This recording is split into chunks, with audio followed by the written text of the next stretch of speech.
Լուր տան մեջ մի երիտասարդ կին փորձում է պաշտպանել իր երեխային այն տղամարդու զայրույթից, ով երբեք խոստացել էր սիրել նրան։ Այն, ինչ սկսվում է գոչյուններով, վերածվում է դաժան բռնության, մինչ որ դուռը բացվում է, ամեն ինչ փոխվում է։ Այդ պահին ճշմարտությունը, որ նախկինում անտեսվում էր, վերջապես սկսում է ձայն ստանալ։ Եթե այս պատմությունը ձեզ հետաքրքրեց, մի մոռացեք բաժանորդագրվել մեր ալիքին, ասեք, որ քաղաքից եք մեզ դիտում, մենք շարունակում ենք։ Խոստանում եմ, որ սա լինելու է լավագույն պատմությունը, որ երբեք կլսեք ձեր կյանքում։ Երանի բնակարանի պատուհանից մտնող երեկոյան լույսը փափուկ ստվերներ էր գցում հյուրասենյակի սպիտակ պատերին։ Ֆերնանդան գրկում ճշգրտեց երեխային, զգալով Միգելի մխիթարող ծանրությունը կրծքի վրա։ Փոքրիկը ընդամենը 3 ամսական էր, նրա յուրաքանչյուր շարժում դեռ զարմացնում էր նրան սիրո պատասխանատվության խառնուրդով, որը նա երբեք նախկինում չէր զգացել։ Նրա կլորավուն փորը, որն արդեն 5 ամսական հղիություն էր, յուրաքանչյուր շարժում դարձնում էր մի փոքր ավելի զգույշ, մի փոքր ավելի դանդաղ։ Շաբաթ երեկո էր, տան լռությունը հակադրվում էր այն աղմուկին, որը սովորաբար լինում էր հանգստյան օրերին, երբ նա դեռ դուրս էր գալիս ընկերուհիների հետ, երբ դեռ ծիծաղում էր, առանց բառերը չափելու, երբ դեռ իրեն տեր էր զգում։ Հիմա ամեն ինչ այլ էր թվում։ Ավան թաղամասի 2 սենյականոց բնակարանը, որը մի օր նրան թվում էր նոր հեռանկարային կյանքի սկիզբ, վերածվել էր մի բանի, որը նա ամբողջությամբ չէր կարողանում անվանել։ Դա ճշգրիտ բանտ չէր, բայց նա այլս տուն չէր այն իմաստով, որ նա գիտեր։ Միգելը սկսեց հառաչել, մի ցածր ձայն, որը շուտով լացի կվերածվեր, եթե նա արագ չգործեր։ Ֆերնանդան սկսեց նրան նրբորեն օրորել, մրմնջալով մի մեղեդի, որը նրա մայրը սովորաբար երգում էր իրեն, երբ փոքր էր։ Գյումրիի մանկության հիշողությունները, իր ընտանիքի տանը, հիմա ուրիշի էին թվում։ Իր մի տարբերակը, որը դեռ հավատում էր, որ սերը բավարար է, որ հավատում էր խոստումներին, որ յուրաքանչյուր բառ չէր չափում նախքան արտասանելը։ Կողպեքի մեջ բանալու շրջվելու ձայնը նրան անմիջապես լարեց։ Ռաֆայելը վերադառնում էր աշխատանքից։ Կամ գոնե դա էր ասել առավոտյան, թե վերջին ժամանակներս նա դադարել էր հարցեր տալ այն մասին, թե ուր է գնում կամ ում հետ է։ Պատասխանները միշտ լի էին զայրույթով, մի տոնով, որը հուշում էր, որ նա ինտրուզիվ է, վերահսկող, չափազանցված։ Ռաֆայելը ներս մտավ, դուռը փակելով ավելի ուժեղ, քան անհրաժեշտ էր։ Ֆերնանդան ճանաչեց այդ ձայնը։ Դա ինչ-որ բանի նախերգանքն էր, մի նախազգուշացում, որը նա սովորել էր վերծանել վերջին շաբաթներին։ Նա չողջունեց նրան, պարզապես պայուսակը նետեց բազմոցին ուղիղ խոհանոց գնաց։ Նա լսեց սառնարանի բացվելը, գարեջրի տուփի բացվելու ձայնը, նրա ծանր հոգոցը։ Միգելը բարձրացրեց լացի ձայնը, կարծես զգալով միջավայրի էներգիայի փոփոխությունը։ Ֆերնանդան շարունակեց օրորել, փորձելով հանգստացնել նրան, բայց նրա սիրտը հիմա ավելի արագ էր բաբախում։ Ռաֆայելը վերադարձավ հյուրասենյակ, տուփը ձեռքին, նայեց նրան հոգնածության ավելի մութ ինչ-որ բանի խառնուրդ արտահայտող հայացքով։ Այս երեխան չի դադարում լացել, ասաց նա, մի տոնով, որը ճշգրիտ հարց չէր, այլ մեղադրանք։ Նա քաղցած է, պատասխանեց Ֆերնանդան, ձայնը պահելով հանգիստ, վերահսկվող։ Հիմա կպատրաստեմ նրան։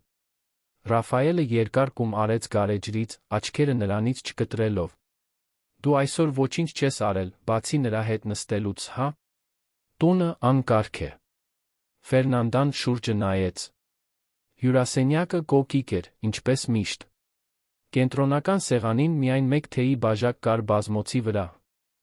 Մանկական կտոր։ Բայց նա գիտեր, որ դա մատնանշելն անօգուտ է։ Վերջին ժամանակներս ամեն ինչ կարող էր անկարգություն լինել, ամեն ինչ կարող էր քննադատության առիթ լինել։ Նա սովորել էր, որ օբյեկտիվ իրականությունն ավելի քիչ էր կարևոր, քան նրա տրամադրությունը։ Կներես, մրմնջաց նա, զգուշորեն վեր կենալով, պաշտպանելով Միգելին։ Կկարգավորեմ։ Ռաֆայելը աչքերը շրջեց, վերադարձավ խոհանոց։ Ֆերնանդան գնաց սենյակ, որտեղ Միգելի պարագաները կոկիկ էին դրված։ Մինչ շիկը պատրաստում էր, նրա ձեռքերը թեթակի դողում էին։ Դա ճշգրիտ վախ չէր, կամ գոնե վախ չէր, որը նա կարող էր անվանել։ Դա ավելի շատ նման էր մշտական լարվածության, մի զգոնության, որը երբեք չէր անջատվում, մի զգացողության, որ միշտ չափում էր իր քայլերը, իր բառերը, իր շարժումները։ Նա հիշեց, թե ինչպես էր ամեն ինչ այլ մի քանի ամիս առաջ։ Ռաֆայելը ուշադիր էր եղել առաջին հղիության ընթացքում, կամ գոնե այդպես էր թվում։ Նա գնում էր բժշկական այցելությունների, բռնում նրա ձեռքը, ծրագրեր էր կազմում ապագայի համար։ Բայց Միգելի ծնվելուց հետո ինչ-որ բան փոխվեց։ Սկզբում նա կարծեց, որ դա պարզապես հայրության սթրեսն էր, անքուն գիշերների հոգնածությունը, նոր առօրյային հարմարվելը։ Բոլորն ասում էին, որ դա նորմալ է, որ առաջին ամիսները դժվար են։ Բայց աստիճանաբար նա հասկացավ, որ դա միայն դա չէր։ Քննադատությունները սկսվեցին նուրբ մտահոգության քողի տակ։ Չես կարծում, որ շատ ես փայփայում երեխային։ Լավ ես ուտում։ Վերջերս շատ զգայուն ես դարձել։ Եվ հետո եկան առաջարկությունները նրա հագուստի, ընկերների, ժամանակացույցի վերաբերյալ։ Ռաֆայելը սկսեց հարցականի տակ դնել յուրաքանչյուր զանգ, որ ստանում էր, յուրաքանչյուր հաղորդագրություն հեռախոսում, յուրաքանչյուր պարտավորություն տնից դուրս։ Երբ նա հայտնաբերեց երկրորդ հղիությունը, կարծեց, որ ամեն ինչ կլավանա։ Կարծեց, որ նա կուրախանա, որ կվերադառնան նախկինին։ Բայց նրա արձագանքը տարօրինակ էր, հեռու։ Նա ասաց, որ ուրախ է, բայց նրա աչքերն ուրիշ բան էին ասում։ Եվ այդ ժամանակից ի վեր, տան մթնոլորտը էլ ավելի էր ծանրացել։ Ֆերնանդան վերադարձավ հյուրասենյակ, շշիկով։ Ռաֆայելը նստած էր բազմոցին, հեռախոսով էր զբաղված, արտահայտությունը փակ էր։ Նա նստեց բազկաթոռին, սկսելով կերակրել Միգելին։ Երեխան ագահորեն ծծեց, նա թեթացում զգաց։ Գոնե դա նա դեռ կարող էր անել, գոնե դրանում նա դեռ վերահսկողություն ուներ։ Չես ուտելու, հարցրեց Ռաֆայելը, աչքերը հեռախոսից չբարձրացնելով։ Ավելի շուտ սկսեցի ինչ-որ բան պատրաստել, բայց Միգելը սկսեց լացել, պատասխանեց նա զգուշորեն։ Կարող եմ հիմա ինչ-որ բան անել, եթե ուզում ես։ Մոռացիր։ Կպատվիրեմ ինչ-որ բան։ Նա շարունակեց զբաղվել հեռախոսով, Ֆերնանդան օգտվեց լռությունից, դիտելու նրան։ Ռաֆայելը 32 տարեկան էր, գեղեցիկ էր այնպես, որ միշտ ուշադրություն էր գրավում, մուգ մազերով թափանցող աչքերով։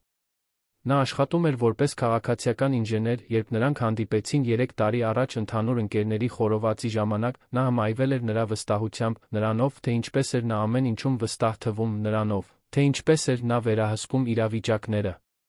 Սկզբում դա նրան ապահով էր զգացնել տալիս։ Հիմա դա նրան փոքր էր զգացնել տալիս։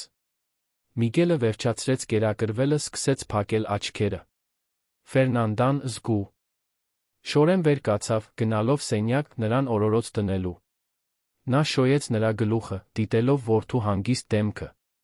Այս պահերին, երբ նա նայում էր Միգելին, ինչ-որ բան իր ներսում դեռ հավատում էր, որ ամեն ինչ լավ կլինի, որ այս փուլը կանցնի, որ Ռաֆայելը կվերադառնա այն մարդը, որը նա էր, կամ որ նա կարծում էր, որ նա էր։ Երբ վերադարձավ հյուրասենյակ, Ռաֆայելը դեռ բազմոցին էր, բայց բացել էր գարեջրի մեկ այլ տուփ։ Հեռուստացույցը միացված էր, ցուցադրելով ինչ-որ ֆուտբոլային խաղ, բայց նա իսկապես չէր դիտում։ Ֆերնանդան վարանեց նախքան խոսելը։ Սեր, մոռացա քեզ ասել։ Հայրս զանգեց այսօր։ Նա Հենրիխը վաղը կանցնեն այստեղով։ Ուզում էին տեսնել Միգելին։ Ռաֆայելը շրջվեց նրա կողմը, մի արտահայտությամբ, որը նրան ստիպեց բնազդաբար մեկ քայլ հետ քաշվել։ Դու պայմանավորվել ես, առանց ինձ հարցնելու։ Նրանք պարզապես ասացին, որ կանցնեն։ Դա պայմանավորված ոչինչ չէ, պարզապես արագ այցելությունը։ Ես ամբողջ շաբաթ աշխատում եմ, Ֆերնանդա։ Հանգստյան օրը միակ ժամանակն է, որ ես ունեմ հանգստանալու, դու տունը լցնում ես մարդկանցով, առանց ինձ հետ խորհրդակցելու։ Նրանք իմ հայրն ու եղբայրն են, ասաց նա, զգալով, որ հիասթափությունը բարձրանում է կոկորդով, բայց ջանք թափելով հանգիստ մնալ։ Արդեն շաբաթներ է, որ նրանք չեն տեսել Միգելին։ Եվ ես պետք է դժոխք գնամ, հա։ Ինչ եմ ուզում, կարոր չէ։ Դա այդպես չէ։ Ես պարզապես կարծեցի, որ դու էլ կցանկանաս։ Դու միշտ սիրել ես Հենրիխին։ Ռաֆայելը մի պահ լռեց, մեկ կում անելով գարեջրից։ Այնուհետ հանկարծակի վեր կացավ, գնալով սենյակ։ Ֆերնանդան կանգնած մնաց հյուրասենյակում, սիրտը սեղմված, չիմանալով, պետք է հետի նրան, թե մենակ թողնի։ Գիշերը երկար էր խոստանում լինել, նա առաջին անգամ շատ հստակ զգաց, որ ինչ-որ բան անդառնալիորեն փոխվելու է։ 2 շաբաթ առաջ, Երանի բնակարանի նույն հյուրասենյակը լողանում էր կիրակի առավոտվա ոսկեգույն լույսի ներքո։ Ֆերնանդան խոհանոցում սուրճ էր պատրաստում, երբ Ռաֆայելը հայտնվեց նրա հետից, գրկելով նրան իր գոտկատեղից համբուրելով պարանոցը։ Նա ժպտաց, թուլանալով գրկախառնության մեջ, զգալով նրա մարմնի ջերմությունը իր մարմնի դեմ։ «Բարի առավոտ, սեր», ասաց նա, իր այն փափուկ ձայնով, որը միշտ զինաթափում էր նրան։ «Ինչ ես անում»։ «Նախաճաշ։ Մտածեցի պատրաստել այն պանրով հացերը, որ դու սիրում ես»։ «Դու կատարյալ ես, գիտես դա»։ Ֆերնանդան շրջվեց նրա գրկում, հանդիպելով նրա աչքերին։ Այդ պահին ամեն ինչ ճիշտ էր թվում։ Ռաֆայելը ժպտում էր, անկեղծորեն, նա իրեն թույլ տվեց հավատալ, որ լարվածության վերջին շաբաթները պարզապես անցողիկ փուլ էին, նոր ընտանեկան դինամիկային բնական հարմարում։ Միգելը հանգիստ քնած էր սենյակի օրորոցում, նրա փորը դեռ այնքան մեծ չէր, որ դժվարացներ նրա շարժումները։ Դա խաղաղության այն հազվագյուտ պահերից էր, որը նա սովորել էր գնահատել, նորմալության փոքր պատուհաններ, մի բանի մեջ, որը նա դեռ հստակ չէր կարողանում սահմանել։ Ավելի ուշ այդ առավոտ, մինչ Ռաֆայելը հեռուստացույց էր դիտում, Ֆերնանդան զանգ ստացավ իր լավագույն ընկերուհի Ջուլիանայից։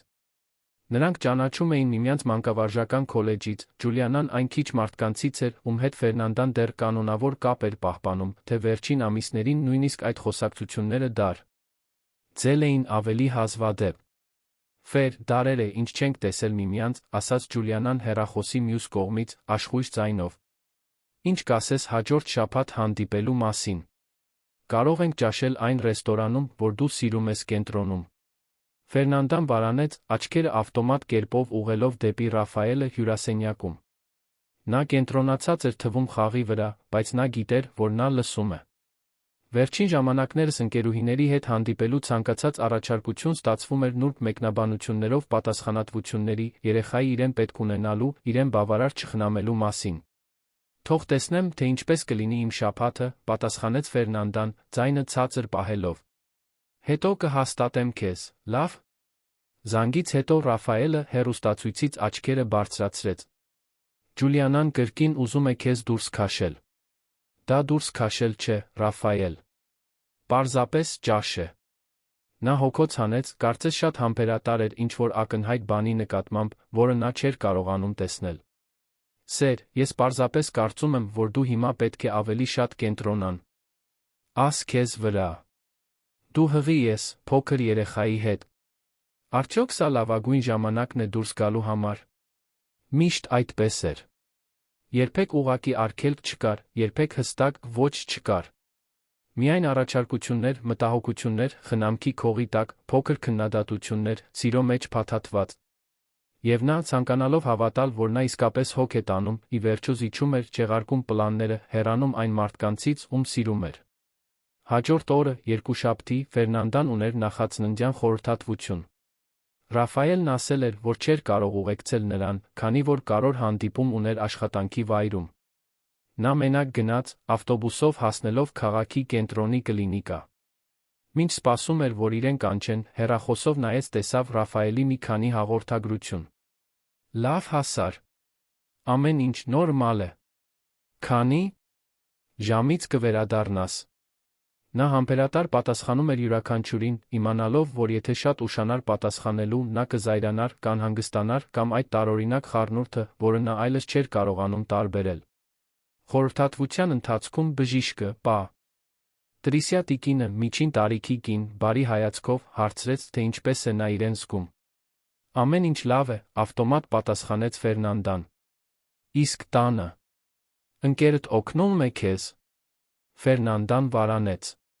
Հարցը պարզ էր, բայց ինչ-որ բան նրա մեջ զգայուն նյարդ շոշափեց։ Այո, նա օգնում է, երբ կարող է։ Պատրիսիա տիկինը մի պահ դիտեց նրան, կարծես ցանկանալով ավելին ասել, բայց պարզապես գլխով արեց շարունակեց զննումը։ Հետո, մինչ Ֆերնանդան հագնվում էր, բժիշկը մեկնաբանեց. «Դու գիտես, որ այստեղ կարող ես խոսել ամեն ինչի մասին, հա։ Եթե որևէ մտահոգություն ունես, որևէ բան, որը լավ չէ»։ Ֆերնանդան շնորհակալություն հայտնեց, բայց ոչինչ չասաց։ Ինչպես կարող էր բացատրել մի բան, որը նույնիսկ ինքը լիովին չէր հասկանում։ Ինչպես կարող էր բառերի վերածել այն զգացողությունը, որ միշտ պարանի վրա է, միշտ չափում է իր քայլերը, միշտ փորձում է չզայրացնել Ռաֆայելին։ Այդ գիշեր, երբ նա աշխատանքից եկավ, լավ տրամադրություն ուներ։ Ծաղիկներ բերեց, դեղին վարդերի փունջ, որը ստիպեց Ֆերնանդայի սիրտը սեղմվել հույզերից շփոթությունից։ Սա, այ։ Նա Ռաֆայելն էր, ում նա ճանաչել էր, այն մարդը, ով կարող էր քաղցր ուշադիր լինել, ով նրան ստիպում էր իրեն հատուկ զգալ։ Կներես, եթե վերջերս մի քիչ կոպիտ եմ եղել, ասաց նա, գրկելով նրան։ Պարզապես աշխատանքը շատ ծանր է, ես անհանգստանում եմ քեզ Միգելի համար։ Ամեն ինչ լավ է, մրմնջաց նա նրա կրծքի վրա, ցանկանալով հավատալ։ Ճաշի ժամանակ նրանք խոսեցին ապագայի պլանների մասին, ճանապարհին գտնվող երեխայի անունների մասին, երեխաների սենյակը վերանորոգելու մասին։ Մի քանի ժամով Ֆերնանդան կարողացավ մոռանալ լարվածությունը, կարողացավ իրեն համոզել, որ ինքը բաներ է պատկերացնում, որ յուրաքանչյուր հարաբերություն ունի վերելքներ ու վայրէջքներ։ Բայց հաջորդ առավոտ իրականությունը վերադարձավ։ Ռաֆայելը գտավ նրա հեռախոսը հյուրասենյակի սեղանին, առանց հարցնելու սկսեց նայել դրան։ Ո՞վ է այս Լուկասը, որը քեզ 3 հաղորդագրություն է ուղարկել։ Լուկասը քոլեջի ժամանակների ընկեր էր, ամուսնացած, 2 երեխայի հայր, ով երբեմն հաղորդագրություններ էր ուղարկում նախկին ուսանողների խմբում։ Պարզապես ընկեր է, Ռաֆայ։ Ել. Քոլեջի խմբից։ Ինչու՞։ Նա քեզ անձնական հաղորդագրություն ուղարկում այդ դեպքում։ Դա անձնական հաղորդագրություն չէ, դա խմբում է։ Բայց նա կոնկրետ քո անունն է նշել։ Ֆերնանդան զգաց, որ հիասթափությունը բարձրանում է։ Միշտ այդպես էր։ Ցանկացած փոխազդեցություն, ցանկացած հաղորդագրություն, ցանկացած կապ արտաքին աշխարհի հետ վերլուծվում էր, հարցաքննվում, վերածվում կասկածելի բանի։ Ռաֆայել, դու փոթորիկ ես սարքում ջրի բաժակում։ Նա նայեց նրան այն արտահայտությամբ, որից նա սովորել էր վախենալ, վիրավորանքի զսպված զայրույթի խառնուրդ։ Ես պարզապես փորձում եմ քեզ պաշտպանել, Ֆերնանդա։ Դու շատ միամիտ ես, չես նկատում, երբ տղաները քեզ սիրահարվում են։ Ոչ ոք ինձ չի սիրահարվում։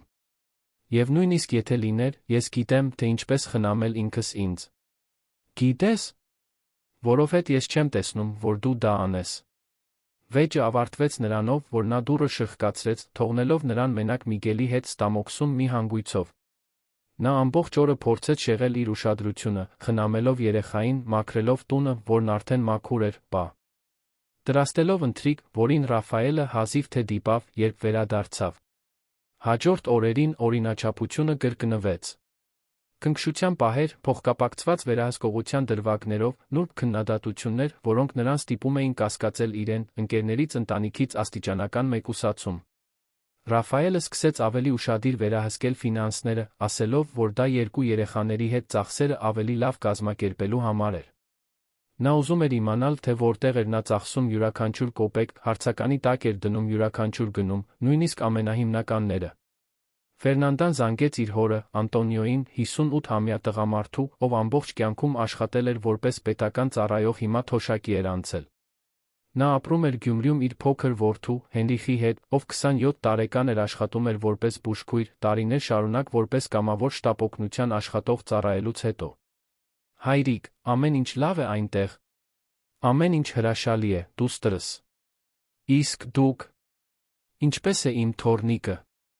Նրանք խոսեցին մանրուքների մասին, Ֆերնանդան գրեթե պատմեց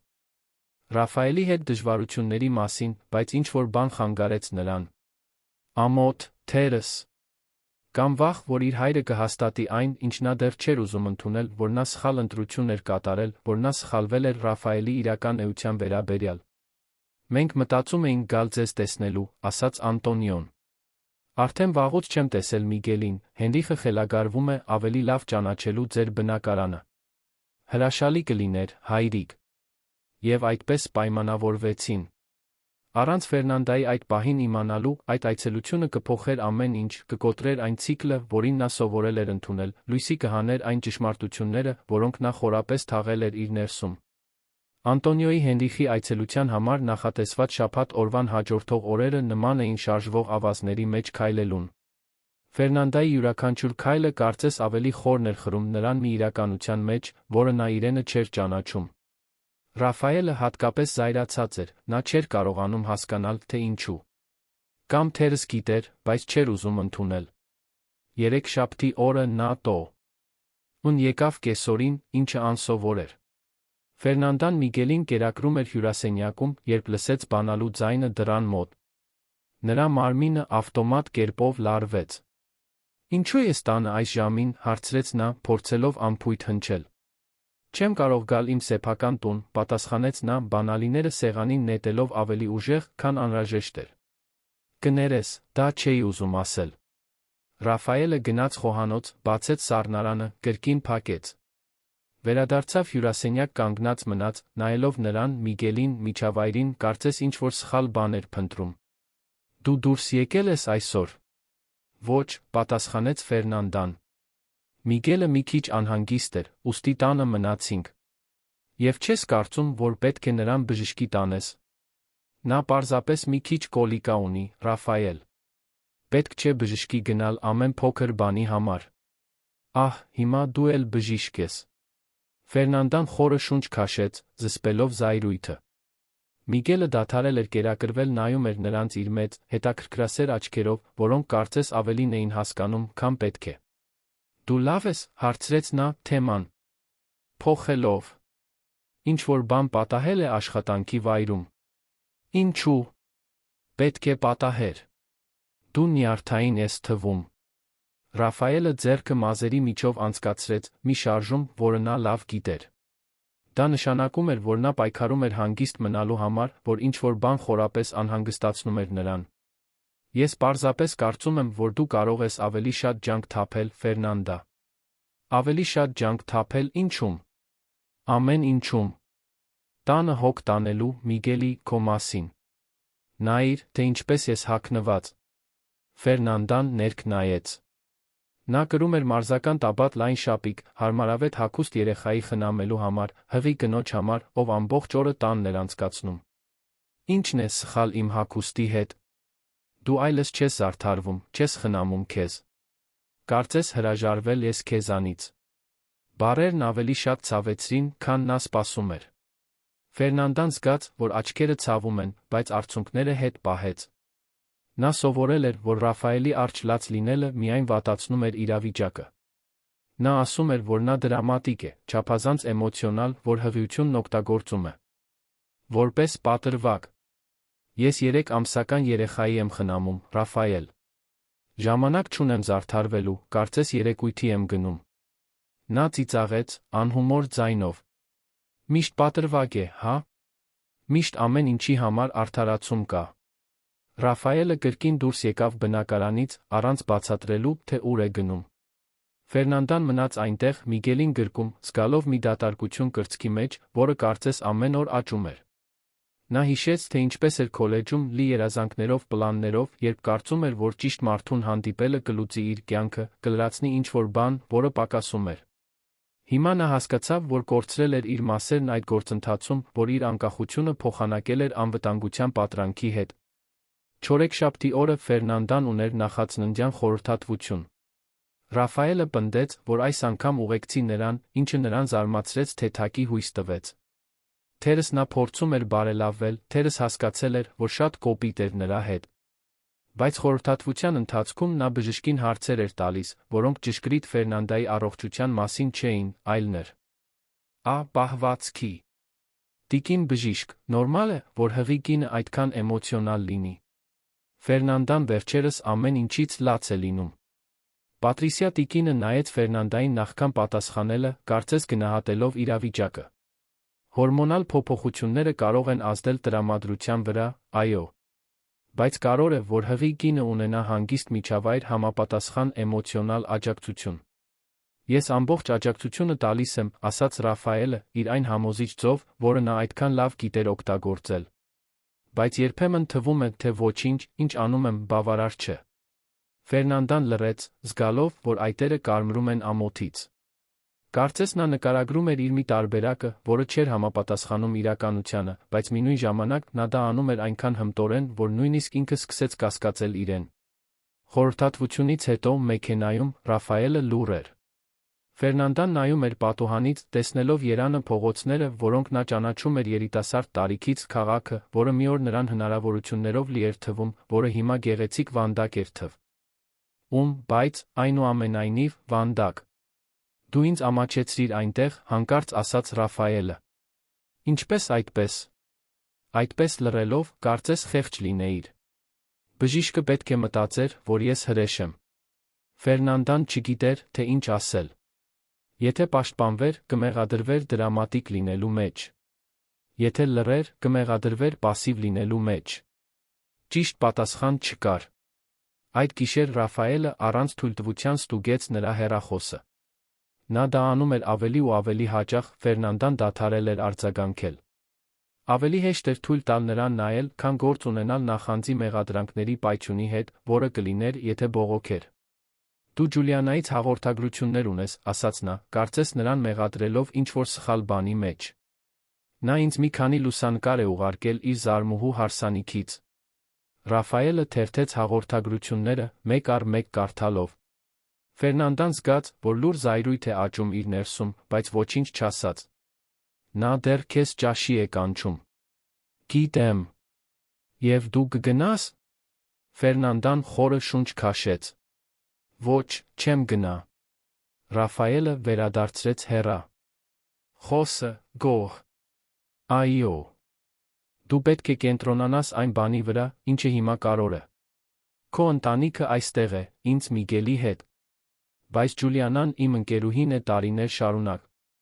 Եվ ինչ է նա արել քեզ համար վերջերս։ Ես եմ այստեղ ամեն օր, Ֆերնանդա։ Ես եմ վճարում հաշիվները, ես եմ քեզ տանիք տալիս։ Քո ընկերները կանհետանան, երբ իսկապես քեզ պետք կլինեն։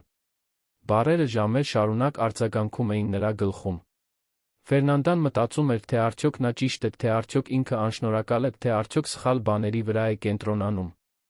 Մանիպուլյացիան այնքան նուրբ էր, այնքան լավ կառուցված, որ նույնիսկ ինքը սկսեց հավատալ Ռաֆայելի իրականության տարբերակին։ Հինգշաբթի օրը նա քաջություն հավաքեց, զանգահարելու Ջուլիանային պայմանավորվելու ճաշի, որի մասին խոսել էին։ Բայց երբ պատրաստվում էր հավաքել համարը, Ռաֆայելը հայտնվեց նրա հետից։ Ում ես զանգահարելու։ Ոչ ոքի, արագ պատասխանեց նա, հեռախոսը դնելով։ Նա չպնդեց, բայց նրա հայացքն ասում էր, որ նա գիտեր։ Եվ Ֆերնանդան զգաց, որ իր մի այլ մասն է հեռանում, մեկ փոքր ազատույց։ Ուն է կտրվում։ Ուրբաթ օրը, իր հոր-եղբոր այցելության նախօրեին, Ռաֆայելը հատկապես լարված էր։ Նա բողոքեց ընթրիքից, ասաց, որ տունը անկազմակերպ է, քննադատեց, թե ինչպես էր նա ծալել Միգելի հագուստները։ Յուրաքանչյուր բառ փոքր փուշ էր, բայց դրանց կուտակումը խորը վերք էր առաջացնում։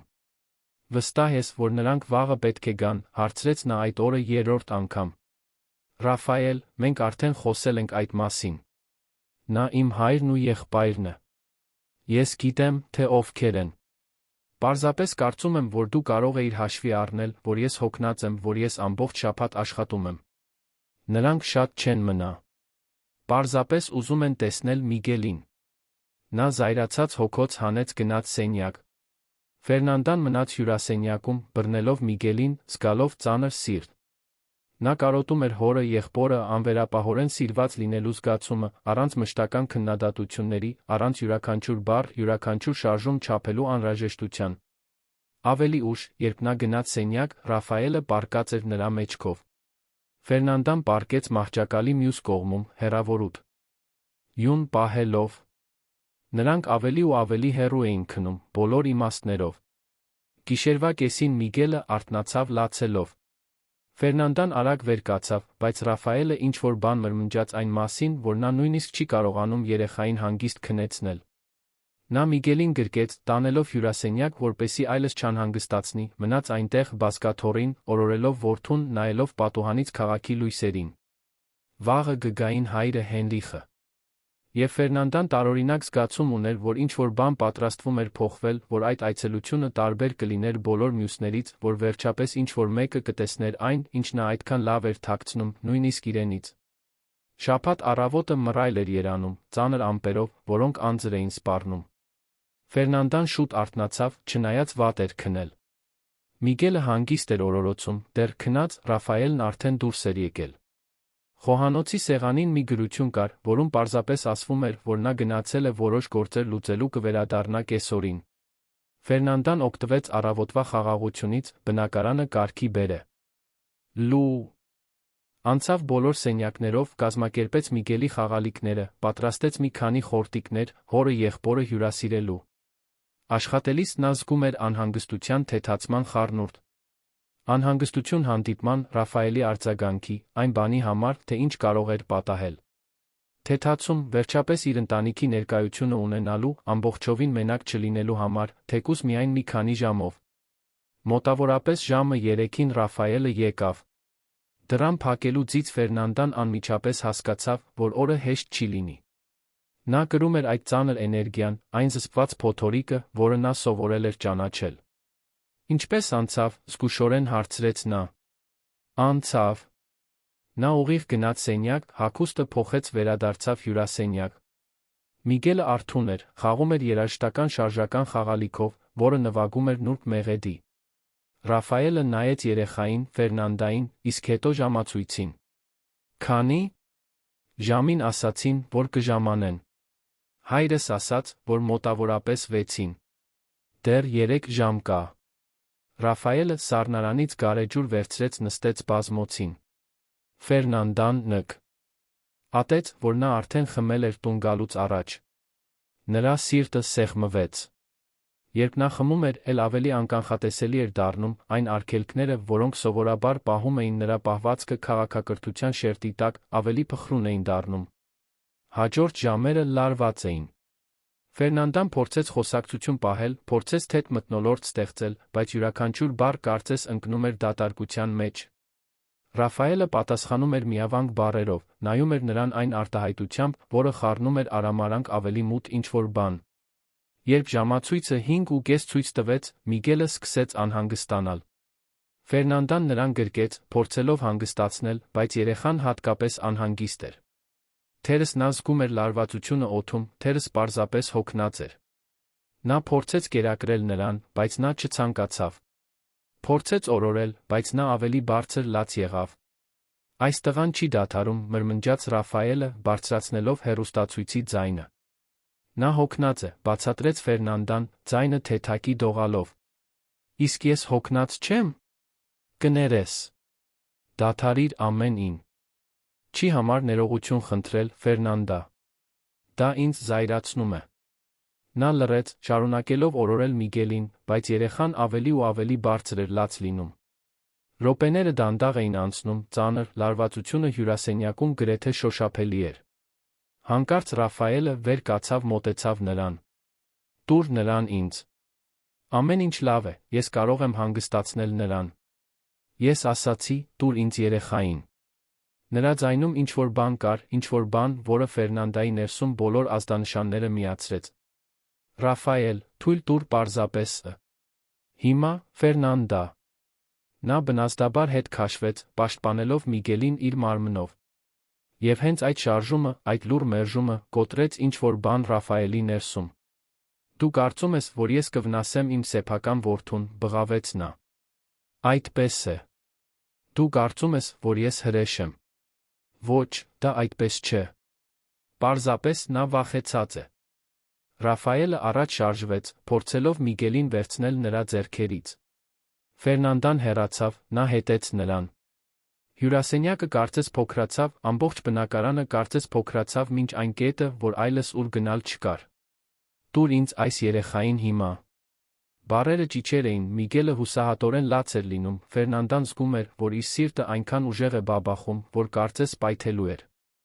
Նա շրջեց մարմինը, պաշտպանելով որդուն, հենց այդ ժամանակ զգաց։ Ցավն անմիջական էր, կործանարար։ Հարվածը դիպավ նրա աջ ոտքին դաժան ուժով, նա զգաց, որ ոսկորը զիջում է, լսեց կոտրվածքի չոր ձայնը նախքան նույնիսկ գրանցելը, թե ինչ էր պատահել։ Ֆերնանդան ընկավ, բայց նույնիսկ ընկնելիս, նույնիսկ ամբողջական շոկի մեջ, նրա ձեռքերը գրկեցին Միգելին, պաշտպանելով նրան ընկնելուց, մարմինը շրջելով, որպեսզի ինքը հարվածի հատակին, ոչ թե նա։ Ցավն անտանելի էր, ոտքից ճառագայթելով ալիքներով, որոնք ամբողջ օդը հանում էին թոքերից։ Միգելը գոռում էր, նա նույնպես ուզում էր գոռալ, բայց չէր կարողանում ձայն հանել, բացի խեղդված հառաչանքից։ Միգելի երաժշ։ Տական խաղալիքը, փոքր արջուկը, որը բազկաթոռի կողքին էր, ընկնելիս հարվածել էր ակտիվացրել իր մեխանիզմը, սկսելով օրորոցային մեղեդի նվագել։ Բայց Ֆերնանդան չգիտեր, որ այդ խաղալիքը հատուկ գործառույթ ուներ, մի գործառույթ, որը Ռաֆայելը ծաղրել էր, երբ նա գնել էր այն, ասելով, որ դա փողի վատնում է։ Արջուկն ուներ ձայնագրման ռեժիմ, որն ակտիվանում էր կտրուկ շարժումից անվտանգության գործառույթ ծնողների համար երեխային վերահսկելու համար։ Եվ հիմա այն ձայնագրում էր ամեն ինչ։ Ֆերնանդան փորձեց սողալ, փորձեց հեռանալ, բայց ցավը կաթվածահար էր անում։ Միգելը շարունակում էր մնալ նրա գրկում, լաց լինելով, նա սեղմում էր որդուն իրեն անիմաստ բառեր շշնջալով, փորձելով հանգստացնել նրան, նույնիսկ երբ իր սեփական աշխարհը փլուզվում էր։ Ռաֆայելը կանգնած էր, նայելով նրան։ Նրա աչքերում մեղք չկար, զղջում չկար։ Միայն զայրույթ։ Դադարիր դրամատիզացնել, ասաց նա։ Դու ես ստիպել դա։ Դու ես չցանկացել տալ ինձ երեխային։ Օգնիր ինձ, շշնջաց Ֆերնանդան, ձայնը խռպոտած ցավից։ Խնդրում եմ, Ռաֆայել, օգնիր ինձ։ Նա չշարժվեց։ Պարզապես մնաց այնտեղ, նայելով նրան, կարծես նա անհարմարություն էր, մի խնդիր, որը նա չգիտեր, թե ինչպես լուծել։ Դու միշտ ամեն ինչ չափազանցնում ես։ Իմ ոտքը, կարողացավ ասել Ֆերնանդան։ Կոտրված է։ Կոտրված չէ, դու պարզապես ընկել ես։ Բայց այդպես էր։ Ֆերնանդան կարող էր զգալ, կարող էր տեսնել տարօրինակ անկյունը, այն ձեթ, թե ինչպես չէր կարողանում շարժվել առանց ցավի անտանելի դառնալու։ Եվ Ռաֆայելը շարունակում էր մնալ այնտեղ, անտարբեր, կարծես նա ամեն ինչ հորինում էր։ Հենց այդ պահին բացվեց մուտքի դուռը։ Ֆերնանդան ձայներ լսեց, քայլեր, իսկ հետո տեսավ իր հորը, Անտոնիոին, որը մտավ հյուրասենյակ, որին հետում էր Հենրիխը։ Աշխարհը կարծես մեկ վայրկյանով կանգ առավ։ Անտոնիոն 58 տարեկան էր, մոխրագույն մազերով, դեմքը նշագրված էր ազնիվ աշխատանքի կյանքով։ Հենրիխը նրա կողքին էր, ավելի բարձրահասակ, 27 տարեկան ուժեղ մարմնով, ով սովոր էր արտակարգ իրավիճակներին։ Երկու տղամարդիկ կանգ առան, վերլուծելով տեսարանը։ Ֆերնանդան հատակին, բռնելով Միգելին, ով լաց էր լինում, ոտքը տարօրինակ անկյան տակ, արցունքները եմքից հոսում էին։ Ռաֆայելը կանգնած էր հյուրասենյակի մեջտեղում, անշարժ։ Ինչ է պատահել այստեղ, Անտոնիոյի ձայնը ցածր էր, վտանգավոր կերպով հանգիստ։ Հենրիխն արդեն շարժվում էր, ծնկի իջնելով Ֆերնանդայի կողքին։ Շտապօգնության կամավոր աշխատողի իր տարիները մարզել էին նրա մարմինը արձագանքելու նախքան նրա ուղեղը ամբողջությամբ կմշակեր իրավիճակը։ Նանդա, թույլ տուր տեսնեմ, նրբորեն ասաց նա, ձեռքերով արդեն պրոֆեսիոնալ խնամքով գնահատելով նրա ոտքը։ Նա ընկավ, արագ ասաց Ռաֆայելը։ Երեխան լաց էր լինում, նա սայթաքեց։ Ֆերնանդան նայեց հորը։ Անտոնիոն ուղիղ նայում էր նրան, ոչ թե Ռաֆայելին։ Եվ այդ հայացքում նա տեսավ ամեն ինչ։ Հասկացողությունը, ցավը, զսպված զայրույթը։ Նա գիտեր։ Առանց նրա մի բառ ասելու, նա գիտեր։ Սա պարզ ընկնելուց չէ, ասաց Հենրիխը, ձայնը տեխնիկական, բայց տակից լարվածություն կար։ Սա լուրջ կոտրվածք է։ Եվ վերջին, շատ վերջին։ Ռաֆայելը սկսեց խոսել, պատմություն հորինել, բայց Անտոնիոն բարձրացրեց ձեռքը, լռեցնելով նրան։ Մենք ոստիկանություն ենք կանչում, ասաց նա, հեռախոսը գրպան։ Ից հանելով։ Պետք չէ, սկսեց Ռաֆայելը, ձայնը կորցրել էր իր նախկին հեղինակությունը։ Դա դժբախտ պատահար էր, նա ընկավ։ Իմ եղբայրը 10 տարի շտապօգնության աշխատող է եղել, ասաց Հենրիխը, դեռ զննելով Ֆերնանդային։ Ես գիտեմ տարբերությունը ընկնելու հարձակման միջ։ Միգելի երաժշտական խաղալիքը շարունակում էր նվագել իր օրորոցային մեղեդին, գրոտեսկային հակադրություն իրավիճակի սարսափի հետ։ Եվ դրա ներսում ձայնագրությունը շարունակվում էր, գրավելով յուրաքանչյուր բառ, յուրաքանչյուր ձայն, յուրաքանչյուր ճշմարտության կտոր, որը վերջապես լույս էր տեսնում։ Հաջորդող րոպեները կարծես տեղի էին ունենում դանդաղ շարժումով արագացված արագությամբ միաժամանակ։ Հենրիխն արագ էր աշխատում, հանելով բաճկոնը ծալելով այն Ֆերնանդայի ոտքի համար իմպրովիզացված հենարան ծառայելու համար։ Նրա ձեռքերը ամուր էին, պրոֆեսիոնալ, բայց նա կարող էր տեսնել զսպված զայրույթը նրա աչքերում, նրանում, թե ինչպես էր նրա ծնոտը սեղմված։ Նանդա, պետք է հանգիստ մնաս, լավ, նրբորեն ասաց նա։ Գիտեմ, որ շատ է ցավում, բայց պետք է դանդաղ շնչ։ Ես երեխայի համար։ Միգելը դեռ նրա գրկում էր, երեխայի հառաչանքները աստիճանաբար նվազում էին հիմա, երբ նա զգում էր ավելի շատ մարդկանց ներկայությունը, միջավայրի էներգիայի փոփոխությունը։ Անտոնիոն զգուշորեն վերցրեց թոռնիկին, հեռանալով սենյակի մյուս կողմը, աչքերը պահելով Ռաֆայելի վրա։ Մի շարժվիր, ասաց Անտոնիոն Ռաֆայելին, ձայնը ցածր, բայց լի իշխանությամբ, որը ստիպեց երիտասարդ տղամարդուն սառչել։ Անտոնիո, ես կարող եմ բացատրել, սկսեց Ռաֆայելը, բայց նրա ձայնը դատարկ էր նույնիսկ իր համար։ Դու ոչինչ չես բացատրելու։ Դու մնալու ես հենց այնտեղ, մինչ ոստիկանությունը կժամանի։ Ռաֆայելը նայեց դռանը, կարծես մտածում էր դուրս գնալու մասին, բայց Հենրիխը աչքերը բարձրացրեց այն աշխատանքից, որն անում էր Ֆերնանդայի հետ։ Ես չէի փորձի, պարզապես ասաց նա։ Նրա ձայնի լարվածությունը հստակ էր դարձնում, որ նա շատ մոտ էր այն պրոֆեսիոնալ վերահսկողությունը կորցնելուն, որը պահպանում էր։ Շտապօգնության շչակը հեռվից էր լսվում, ամեն վայրկյան ավելի բարձր դառնալով։ Հենրիխը զանգահարել էր, հենց որ գնահատել էր Ֆերն Անդայի կոտրվածքի ծանրությունը։ Նա գիտեր, որ նրան անհապաղ բժշկական օգնություն էր պետք, որ այդ վնասվածքը չէր կարող սպասել։ Մինչ սպասում էին, Հենրիխը նկատեց Միգելի երաժշտական խաղալիքը, որը դեռ նվագում էր իր մեղեդին։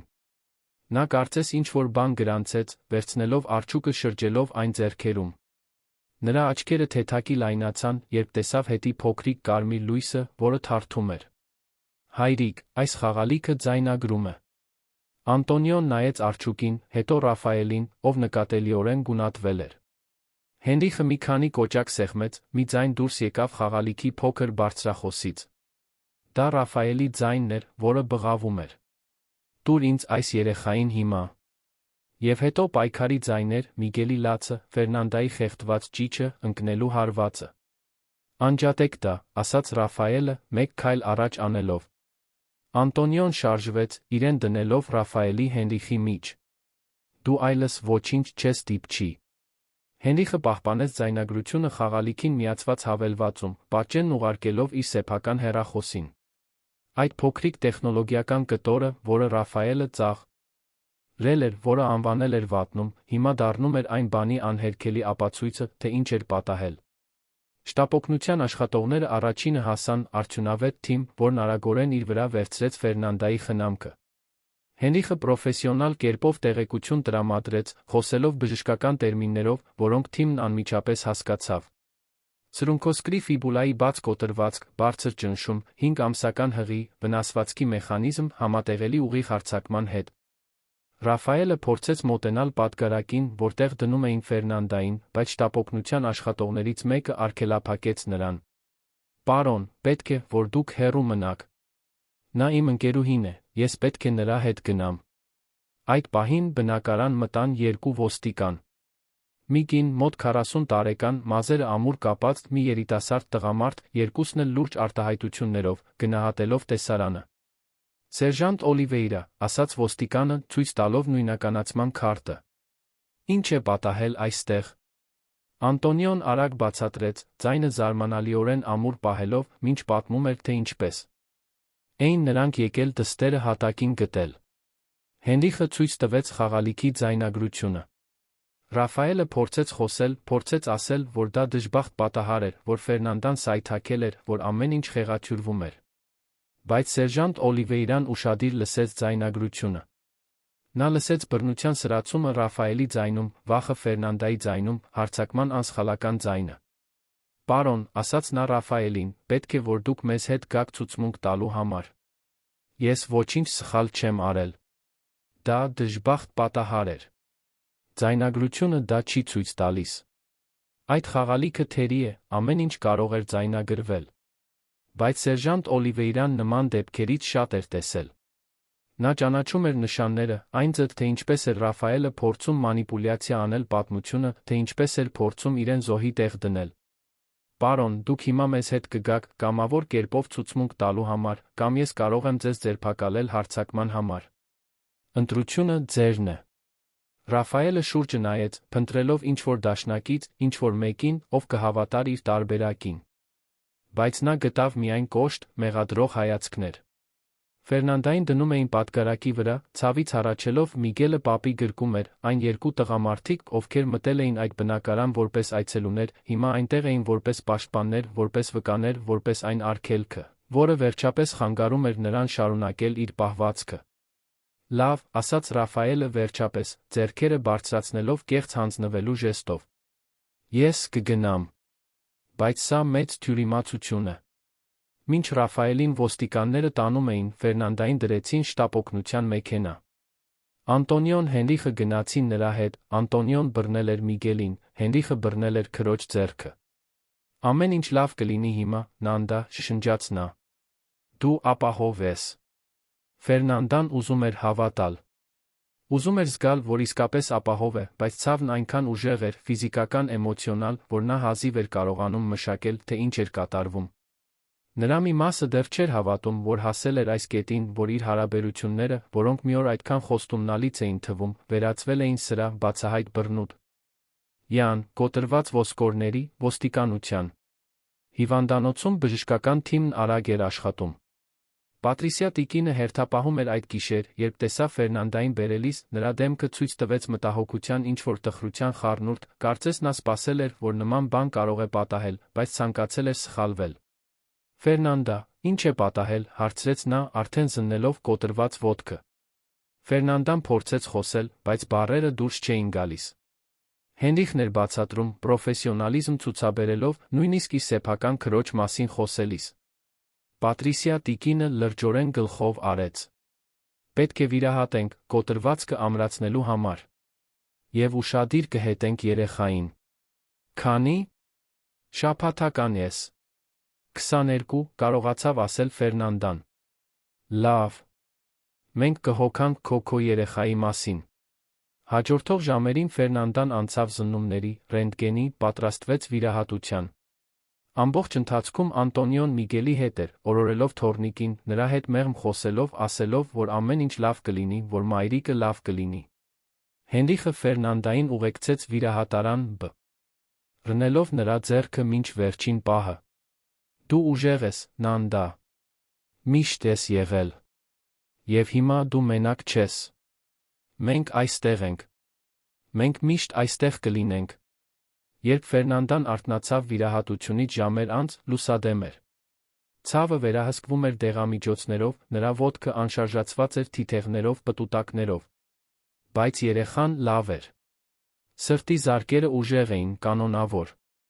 Անտոնիոն քնած էր մահճակալի կողքի աթոռին, Միգելը հիվանդանոցի կողմից տրամադրված իմպրովիզացված օրորոցում էր։ Հենրիխը արթուն էր, հեռախոսով էր զբաղված։ Երբ տեսավ, որ նա արթնացել է, թեթակի ժպտաց։ Բար, քույրիկ։ Ինչպես ես քեզ զգում։ Հոգնած։ Շփոթված։ Վախեցած։ Թեթացած։ Այդքան շատ բան։ Ռաֆայելին ձերբակալել են, նրբորեն ասաց Հենրիխը։ Ձայնագրությունը բավարար էր։ Նրանք պաշտոնապես կդատեն նրան։ Եվ մենք արդեն դիմում ենք ներկայացրել պաշտպանական միջոցի համար։ Նա չի կարողանա մոտենալ քեզ։ Ֆերնանդան փակեց աչքերը, թույլ տալով արցունքներին լուր հոսել։ Դրանք ցավի, թեթացման, կորստի արցունքներ էին այն բանի համար, ինչ նա կարծում էր, որ ուներ, բայց երբեք իսկապես չուներ։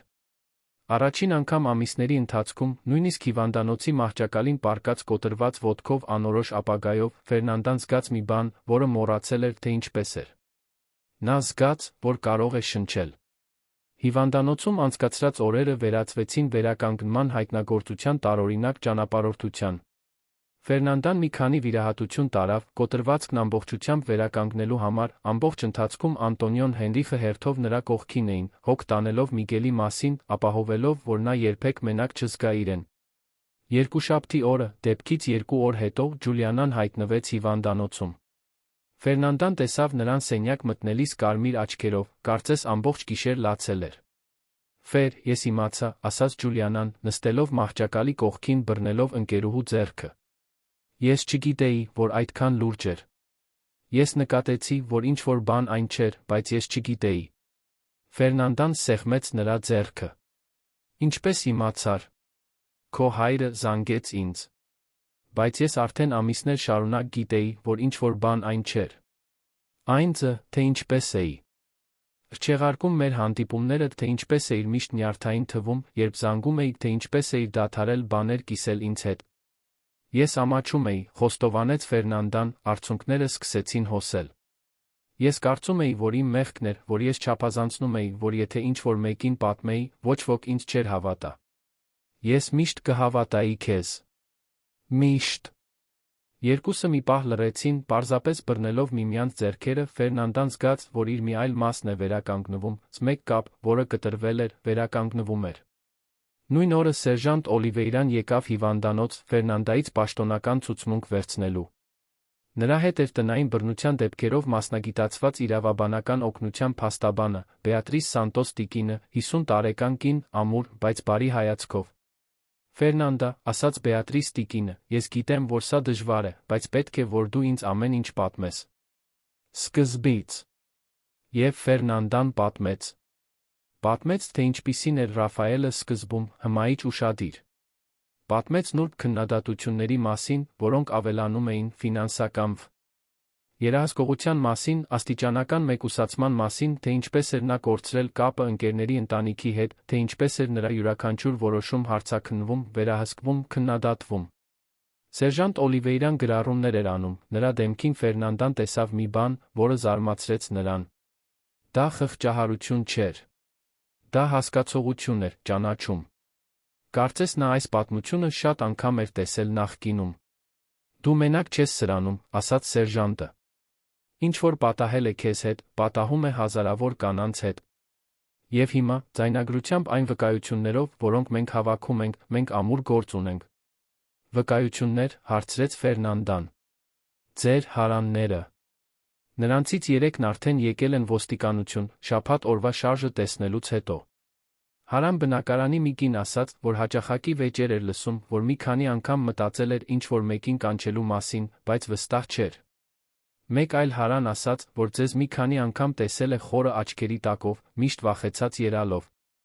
Ֆերնանդան զգաց վավերացման տխրության խառնու։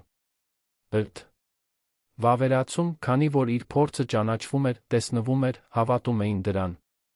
Տխրություն, քանի որ հասկացավ, թե որքան էր նա նորմալացրել, թե որքան էր թաքցրել նույնիսկ իրենից։ Բեատրիս տիկինը բացատրեց հաջորդ քայլերը։ Պաշտպանական միջոցն արդեն ուժի մեջ էր։ Ռաֆայելը չէր կարող մոտենալ Ֆերնանդային, Միգելին, հիվանդանոցին կամ որև այրի, որտեղ նա հաճախում էր։ Կար նա Միգելի ճանապարհին գտնվող երեխայի խնամակալության գործընթացը, բացի Ռաֆայելի դեմ իրավական գործընթացից, հարձակումների համար։ Նա փորձել է պնդել, որ դա դժբախտ պատահար էր, հարցրեց Ֆերնանդան, թե արդեն գիտեր պատասխանը։ Փորձել է, հաստատեց սերժանտ Օլիվեյրան։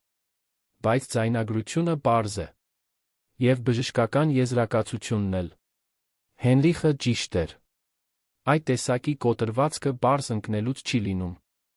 Այն առաջացել է ուղիղ դիտավորյալ հարվածից։ Հաջորդ օրերին Ֆերնանդան հանդիպումներ ունեցավ հիվանդանոցի հոգեբան Կամիլա Ռոդրիգես տիկնոջ հետ, ով մասնագիտացած էր տրավմայի տնային բռնության մեջ։ Սկզբում Ֆերնանդան դժվարանում էր խոսել, մշակել այն ամենը, ինչ պատահել էր։ Նորմալ է շփոթված զգալը, ասաց Կամիլա տիկինը։ Նորմալ է նույնիսկ մեղքի զգացում կամ կարոտ զգալ այն բանի համար, ինչ կարծում էիր, որ ունեիր։ Չարաշահող հարաբերությունները բարդ են։ Դրանք ամբողջ ժամանակ բռնություն չեն։ Եթե լինեին, ավելի հեշտ կլիներ դուրս գալ։ Դժվարությունն այն է, որ կան լավ պահեր, փոխկապակցված, հենց այդ լավ պահերին է զոհը կառչում, հուսալով, որ դա մարդու իրական տարբերակն է։ Ֆերնանդան գլխով արեց, ճանաչելով ճշմարտությունը այդ բառերում։ Նա հիշում էր այն պահերը, երբ Ռաֆայելը քաղցր էր, երբ ծաղիկներ էր բերում, երբ ասում էր, որ սիրում է իրեն։ Եվ նա հիշում էր, թե ինչպես էր օգտագործում այդ պահերը վատերը արդարացնելու համար, իրեն համոզելու համար, որ ամեն ինչ կլավանա։ Չորեքշաբթի օրը նա անսպասելի այցելություն ստացավ։ Դա Պատրիսիա տիկինն էր, ով սկզբից ուղեկցել էր նրա հղիությանը։ Ֆերնանդա, պետք է ներողություն խնդրեմ քեզանից, ասաց նա, նստելով մահճակալի կողքին։ Ինչու՞։ Ես կասկածում էի։ Վերջին խորհրդատվությունների ժամանակ ես նշաններ տեսա։ Դու միշտ լարված էիր թվում։ Նյարդային։ Եվ երբ նա եկավ այն խորհրդատվությանը այդ հարցերն էր տալիս, փորձելով վերահսկել քո մասին պատմությունը, ես գիտեի, որ ինչ-որ բան այն չէր։ Բայց ես բավարար չարեցի։ Ես պետք է ավելի ուղղակի հարցրեի, պետք է պահ ստեղծեի քեզ հետ առանձին խոսելու համար։ Ֆերնանդան բռնեց բժշկի ձեռքը։ Դա ձեր մեղքը չէր։ Ես ինքս չէի ընդունում։ Ինչպես կարող էիք օգնել ինչ-որ մեկին, ով չի ընդունում, որ օգնության կարիք ունի։ Մի նույնը։ Այսուհետ մենք այլ կերպ կանենք։ Ես կապահովեմ, որ դու ստանաս ամբողջ անհրաժեշտ հետողականությունը, բժշկական հոգեբանական։ Հոսպիտալացման ընթացքում Անտոնիոն Հենրիխը բնակարանից մաքուր հագուստ բերեցին, բայց միայն այն բանից հետո, երբ համոզվեցին, որ Ռաֆայելը այնտեղ չէր։ Սերժանտ Օլիվեյրան ուղեկցեց նրանց, հենց նա նկատեց այլ մանրամասներ, որոնք Ֆերնանդան նորմալացրել էր։ Հետելու հավելվածը տեղադրված էր նրա հեռախոսում, առանց նրա իմանալու։ Փոքր տեսախցիկներ, քողարկված որոշ սենյակներում։ Տետր, որտեղ Ռաֆայելը գրում էր նրա ժամանակացույցը, ում հետ էր խոսում, ուր էր գնում։ Նա ամբողջությամբ վերահսկում էր քեզ, ասաց Հենրիխը, ցույց տալով այն լուսանկարները, որոնք ոստիկանությունը արել էր որպես ապացույց։ Նանդա, սա հարաբերություն չէր։ Սա բանտ էր։ Այդ ամենը բացահայտված, լուսանկարված, փաստաթղթավորված տեսնելը ինչ-որ բան կոտրեց Ֆերնանդայի ներսում։ Նա լաց եղավ, ամիսների կուտակված լարվածության, ժխտման, վախի խորը կաթարսիս։ Եվ նրա հայրն ու եղբայրը մնացին այնտեղ, թույլ տալով նրան լաց լինել, առաջարկելով ներկայություն, ոչ թե դատարկ մխիթարական խոսքեր։ Շաբաթվա վերջին Բեատրիս տիկինը վերադարձավ կարևոր նորություններով։ Ռաֆայելը փորձել էր դիմում ներկայացնել, պնդելով, որ Ֆերնանդան փորձում էր Միգելին իրենից օտարել, որ ամեն ինչ պարզապես դավադրություն էր, որ ձայնագրությունը մանիպուլյացիայի էր ենթարկվել։ Բայց գործը վերլուծող դատավորը, Մարկոս Ֆերեյրա դոկտորը, հայտնի էր տնային բռնության դեպքերը լուրջ վերաբերվելով։ Նա մերժեց Ռաֆայելի բոլոր դիմումները, ասաց Բեատրիս տիկինը։ Եվ ավելին, հիմնվելով ապացույցների վրա, նա որոշեց, որ Ռաֆայելը պետք է անցնի հոգեբանական գնահատում, արգելվում է որ է կապ ունենալ ձեր կամ երեխաների հետ, մինչ գործը ամբողջությամբ կքննվի։ Ֆերնանդան խորը թեթացում զգաց։ Առաջին անգամ համակարգը, որը նա միշտ կարծում էր, որ չէր հավատա իրեն, որ կհարցականի տակ գտներ իր պատմությունը, իր կողմն էր։ Միգելը լավ էր հարմարվում։ Անտոնիոն նվիրված պապ էր, երեխան ապահով էր զգում նրա գրկում։ Ֆերնանդան նույնիսկ սահմանափակ շարժունակությամբ կարողանում էր կերակրել, հոգ տանել որդու մասին, սկսել պատկերացնել մի ապագա, որտեղ նա իր երեխաները ապահով կլինեին։ Մի կեսօր, հիվանդանոցի պատուհանից նայելիս, տեսնելով երանը արի տակ, Ֆերնանդան ինչ-որ բան նկատեց։ Դրսի հանգստությունը, քաղաքը իր նորմալ ռիթմով, համընկնում էր մի բանի հետ, որը սկսում էր հաստատվել իր ներսում։ Դա դեռ լիակատար խաղաղություն չէր, ցավի կամ վախի բացակայություն չէր։ Բայց դա ինչ-որ բանի սկիզբն էր։ Դա շնչելու հնարավորությունն էր, առանց յուրաքանչյուր շունչ չափելու, խոսելու, առանց յուրաքանչյուր բառ հաշվարկելու, գոյություն ունենալու, առանց թույլտվություն խնդրելու։ Դեպքից 3 շաբաթ անց, որը փոխեց նրա կյանքը, Ֆերնանդային դուրս գրեցին հիվանդանոցից։ Նրա ոտքը դեռ անշարժացված էր, նրան ամիսներով ֆիզիոթերապիա էր անհրաժեշտ, բայց այն երեխան, որին նա կրում էր, առողջ էր, ուժեղ, դիմադրում էր այն ամենին, ինչ պատահել էր, նույն կերպ, ինչպես ինքն էր փորձում դիմադրել։ Անտոնիոն որոշում էր կայացրել։ Ֆերնանդան Միգելը նրա հետ կգնային Գյումրի, կմնային նրա տանը, մինչ նա լիովին կվերականգնվեր, մինչ պատրաստ կզգար իրեն որոշելու, թե ինչ անել հետո։ Հենրիխն արդեն պատրաստել էր սենյակներից մեկը, այն վերածելով քրոջ Զարմիկի համար հարմարավետ տարածքի։ Վերադարձը մանկության տուն հուզական էր։ Ֆերնանդան տարիներով այնտեղ չէր ապրել, ոչ այն ժամանակվանից, երբ գնացել էր Երանում մանկավարժություն սովորելու, ոչ այն ժամանակվանից, երբ հանդիպել էր Ռաֆայելին կարծել, որ կստեղծի իր սեփական ընտանիքը, իր սեփական տունը։ Հիմա նա վերադառնում էր վիրավոր, բայց ոչ կոտրված։ Վերադառնում էր տարբեր այն մարդուց, ով հեռացել էր, բայց թերս, ինչ-որ առումով, ավելի ամբողջական։ Առաջին օրերին նա պարզապես հանգստացավ։ Անտոնիոն Միգելի մասին հոգ էր տանում։ Նվիրումով, ինչպես ինքն էր 2 երեխա մեծացրել մենակ այն բանից հետո, երբ կինը տարիներ առաջ մահացել էր։ Նա գիտեր նոր սկիզբների մասին, կործանարար կորուստներից հետո կյանքը վերակառուցելու մասին։ Եվ նա այդ իմաստությունը փոխանցեց դստերը, ոչ թե բառերով, այլ ներկայությամբ, խնամքի փոքր ժեստերով։ Հենրիխը վերադարձավ տեղի հիվանդանոցում աշխատանքի, բայց ամեն գիշեր տուն էր գալիս, ընթրելով ընտանիքի հետ, զրուցելով, Ֆերնանդային ծիծաղեցնելով իր հերթապահությունների պատմություններով։ Դա թերապտիկ էր, այդ վերադարձը պարզությանը, անվերապահ պատկանելության զգացումին։ Ջուլիանան այցելում էր, երբ հնարավոր էր, հանգստյան օրերին Երանից Գյումրի ճանապարհորդելով։ Նա նորություններ էր բերում դրսի աշխարհից, բայց նա պարզապես ընկերակցություն էր առաջարկում, երկար խոսակցություններ տան պատշգամբում, մինչ Միգելը քնած էր։ Այդ խոսակցություններից մեկի ժամանակ Ֆերնանդան վերջապես կարողացավ արտահայտել մի բան, որը մշակում էր։ Ես զարմանում եմ, թե ինչպես թույլ տվեցի, որ դա պատահի, ասաց նա, նայելով հորիզոնին, որտեղ արը մայր էր մտնում Գյումրիի շուրջ բոլորի լեռների վրա։ Ջուլիանան գլխով արեց։ Դու չթույլատրեցիր, որ դա պատահի, Ֆեր։ Դա քեզ հետ արվեց։ Մեծ տարբերություն կա։ Բայց ես խելացի եմ։ Ես սովորել եմ, ես մասնագիտություն ունեմ, ես միշտ ինձ ուժեղ մարդ եմ համարել։ Եվ դու այդպիսին ես։ Բայց չարաշահումը զոհին չի ընտրում խելքով կամ ուժով։ Այն հենց այդ հատկանիշներն է օգտագործում մարդու դեմ։ Այն քեզ ստիպեց հավատալ, որ եթե իսկապես խելացի լինեիր, ավելի շուտ կհասկանայիր։ Որ եթե իսկապես ուժեղ լինեիր, ավելի շուտ դուրս կգայիր։ Բայց ճշմարտությունն այն է, որ դու թակարդում էիր մի համակարգում, որը խնամքով կառուցվել էր քո շուրջը։ Ֆերնանդան թույլ տվեց արցունքներին հոսել, բայց այս անգամ դրանք այլ արցունքներ էին։ Ոչ թե ամոթից կամ մեղքից, այլ հասկացողությունից, ընդունումից։ Հիվանդանոցից դուրս գալուց մեկ ամիս անց Բեատրիս տիկինը այցելեց նրան կարևոր նորություններով։ Նա խնդրեց, որ նստեն հյուրասենյակում, Ֆերնանդան փաստաբանի դեմքից հասկացավ, որ ասելիքը նշանակալի է։ Ֆերնանդա, մենք ավելի խորը հետաքննեցինք Ռաֆայելի անցյալը, որ ես իրավական գործընթացի մաս և կարևոր բան հայտնաբերեցինք։ Ֆերնանդան զգաց, որ սիրտը արագանում է։ Ինչ։ Նա քեզանից առաջ երկու հարաբերություն ուներ։ Եվ երկուսում էլ վերահսկող պահվածքի մասին բողոքներ կային։ Կանանցից մեկը նույնիսկ ոստիկանություն էր դիմել, բայց ի վերջո հետ էր վերցրել բողոքը այն բանից հետո, երբ նա համոզել էր նրան, որ փոխվել է, որ օգնություն կփնտրի։ Մյուսը պարզապես անհետացել էր, փոխել էր քաղաքը, երբեք չէր ուզել խոսել այն մասին, թե ինչ էր պատահել։ Ֆերնանդան սրտխառնոց զգաց։ Այն ամենը, ինչ նա ապրել էր, բոլոր մանիպուլյացիաները, վերահսկումները, հոգեբանական բռնությունները, նա արել էր նախկինում։ Եվ նա առաջինը չէր։ Նա պարզապես հաջորդն էր։ Ինչու։ Ոչ ոք ինձ չասաց։ Ինչու։ Ես դա չգիտեի։ Նա զգույշ էր։ Յուրաքանչյուր հարաբերությունից հետո քաղաք էր փոխում։ Իրեն ներկայացնում էր որպես նոր մարդ, առանց անցյալի։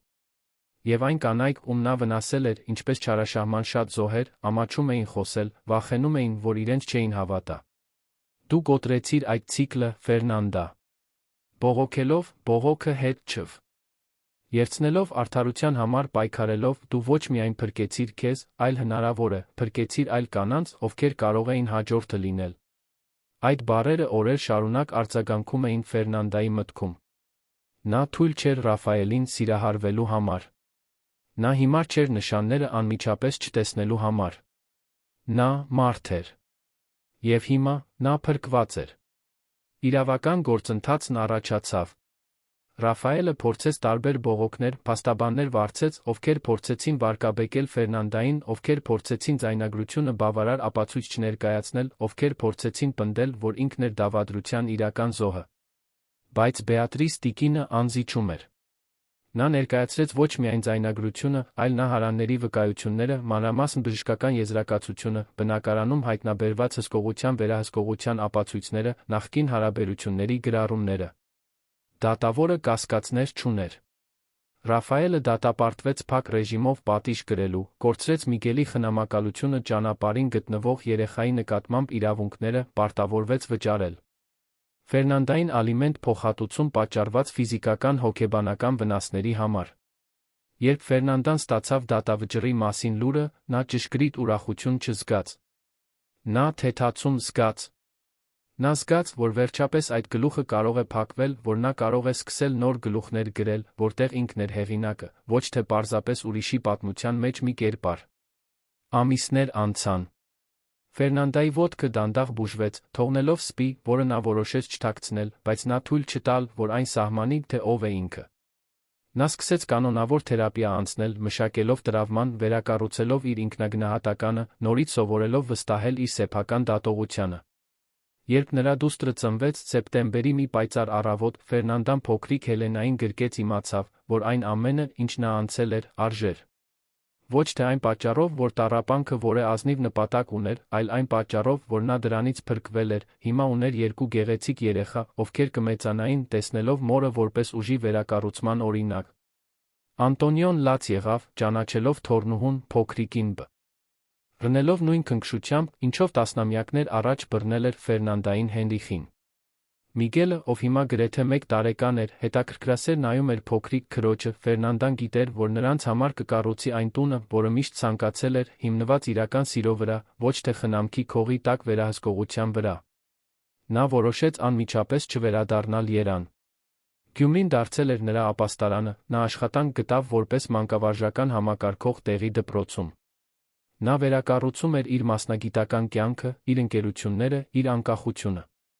Մի կեսօր, գրեթե 1 տարի անց այն սարսափելի շաբաթ օրվանից, որը փոխեց ամեն ինչ, Ֆերնանդան հոր տան պատշգամբում էր, դիտելով Միգելին, ով խաղում էր բակում, Հելենան հանգիստ քնած էր նրա գրկում։ Հենրիխը նստեց նրա կողքին։ «Ինչպե՞ս ես, քույրիկ», հարցրեց նա։ Ֆերնանդան մտածեց հարցի մասին։ Մտածեց այն ամենի մասին, ինչ ապրել էր, այն ամենի մասին, ինչ կորցրել էր, այն ամենի մասին, ինչ ձեռք էր բերել։ «Ես ամբողջական եմ», պատասխանեց նա։ Առաջին անգամ երկար ժամանակվա ընթացքում, ես ամբողջական եմ։ Եվ դա ճշմարտություն էր։ Սպիներն այնտեղ էին, ֆիզիկական, էմոցիոնալ, բայց դրանք չէին սահմանում նրան։ Նա ավելին էր, քան այն, ինչ Ռաֆայելը փորձել էր նրանից ստեղծել։ Նա Ֆերնանդան էր, մայր, դուստր, քույր, մասնագետ, փրկված, ազատ կին։ Արը մայր էր մտնում Գյումրիի վրա, երկինքը նկարելով նարնջագույն վարդագույն գույներով, Ֆերնանդան զգաց, որ դրսի գեղեցկությունը վերջապես համապատասխանում էր այն խաղաղությանը, որը հաստատվում էր իր ներսում։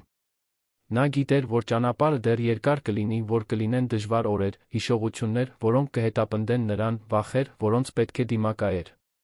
Բայց նա գիտեր, որ այլս երբեք մենակ չի լինի։ Նա ուներ իր հորը, իր եղբորը, իր երեխաներին, իր ընկերուհիներին, մարդկանց մի ամբողջ ցանց, ովքեր իսկապես սիրում էին իրեն, առանց պայմանների, առանց վերահսկողության, առանց բռնության։ Եվ նա գիտեր, ամենակարևորը, որ ուներ իրեն։ Իր ձայնը, իր ուժը, իր նորից սկսելու կարողությունը։ Մեկ գիշերվա սարսափը վերածվել էր կարևոր իրադարձության։ Մի ցիկլ կոտրվել էր։ Ճշմարտությունը, որը նախկինո ուն լրացված էր, ձայն հետանք էր ստացել։ Եվ այն կինը, ով մի օր վախենում էր իր սեփական ստվերից, հիմա քայլում էր լույսի ներքո, ազատ, ամբողջական, վերացնված։ Սիրելի ունկնդիրներ, հուսով ենք, որ Ֆերնանդայի պատմությունը դիպել է ձեր սրտերին բացել ձեր աչքերը մի իրականության առջ, որին հազարավոր կանայք լուռ բախվում են։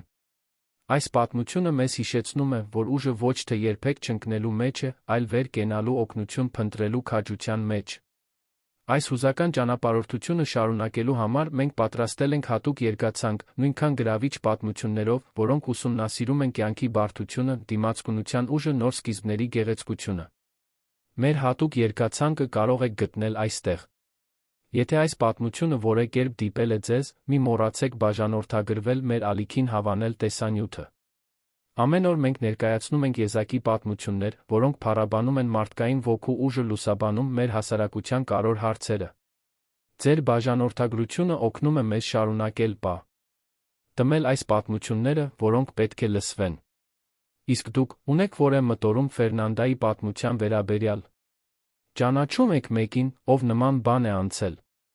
Կիսվեք ձեր մտորումներով ստոր մեկնաբանություններում, միշտ հարգանքով, կարեկցանքով։ Միասին մենք կարող ենք ստեղծել աջակցության իրազեկման համայնք։ Սպասում ենք ձեզ հաջորդ բովանդակության մեջ։ Մինչ շուտով։